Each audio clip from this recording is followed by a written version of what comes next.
I make caramels. I am the owner, proud owner and creator of the Buttery Bites caramels. And this is the little kitchen that I do it in. It's 50 feet from my house and it's a blast.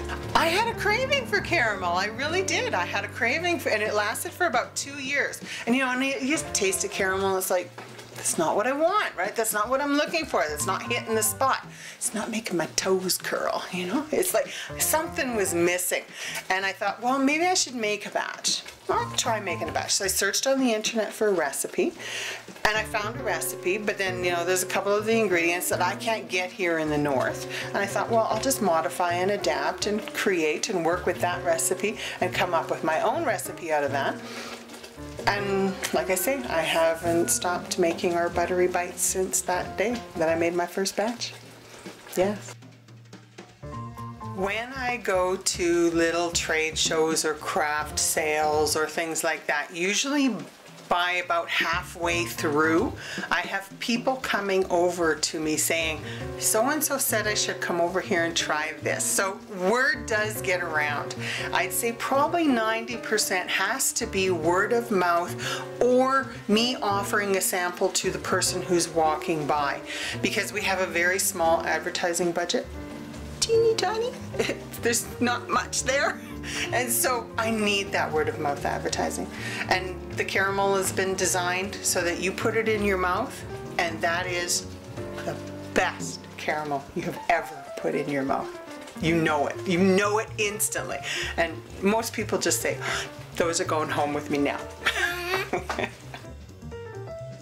We have a list. I haven't updated it from the women's show over in Grand Prairie, but boy oh boy, some of the comments that come out.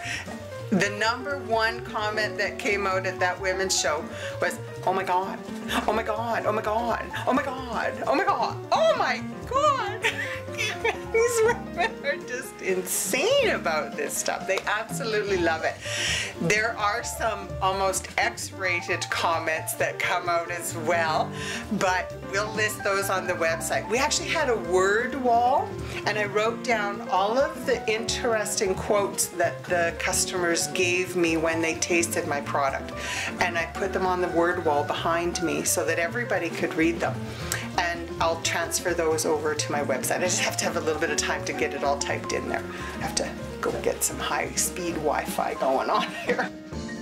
We have one sign that lists about 8 of the first words that we had heard. And the first one is orgasmic.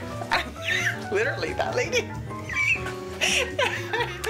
She was just having an orgasm there over this caramel. It was just hilarious, right? She absolutely loved it. Then I was at another show and some guy walks up and he says, oh, it's organic. And I says, no, read that again.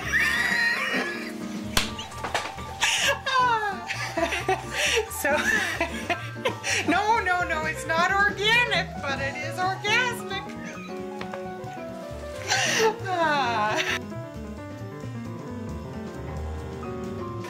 We can only gauge how we're doing by the feedback that we get. And the feedback is incredible. Yes.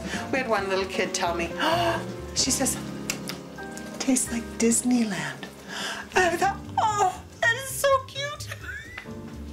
So yeah, everybody, it brings back memories. It brings back memories of your grandmother, of your mom, of your auntie who used to make the stuff that you'd get from as a gift at a certain time of year. Yeah, they love it. Vanilla Buttery Bites caramel, which is what I'm making now. This could end up being anything from anise, flax, chocolate, hot peppers, the pecan bars. What else do I make? Salted, the coffee, the chocolate with the coffee beans. It could become any of those. Coconut, that's the other one. It could become any of those because this is the mothership of the caramels, okay? All the rest of the caramels come from this same base batch, and then I add a portion of anise seed or flax seed. I keep it as simple and unpolluted as possible, so that if you want licorice, I have gluten-free, yummy, buttery licorice flavored caramels, and it is so good. It is so good. And our hot pepper caramel, I was afraid to try my first batch. It was so hot. And I thought I better scale back a little bit. And then I ate a piece and I thought, no. I want hair on fire hot, right? I want you to know that you ate something hot. There is no mild or medium. That's like, why bother? I want hot. So our hot pepper caramels, if you find one that's not hot, okay, well, sorry about that, but it was meant to be hot. You can come out here and pick up the caramels. We have a little farm store and I carry the caramels there, or you, like I say, you can find any of those online. And the other retail locations around the Peace Country, we've got the art gallery in Dawson Creek, we've got a flower store starting up in Dawson Creek, Schrader's Flowers, D&D, is it Cafe down in the mall, in the Dawson Creek Mall. She's got the caramels down there. And Fort St. John at the North Peace Cultural Center. Peace Gallery North, there we go, yes. Char, go see Char, she'll set you up with some caramels there. And then over in Grand Prairie, we have it at Growers Direct, and sometimes, oh, it's time to stir, hang on.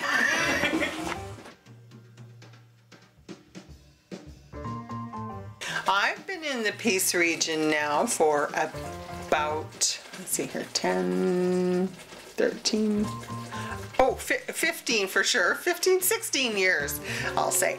I got married one day and then moved up here the next day, and we've been out in Baytree here for just about 10 years now.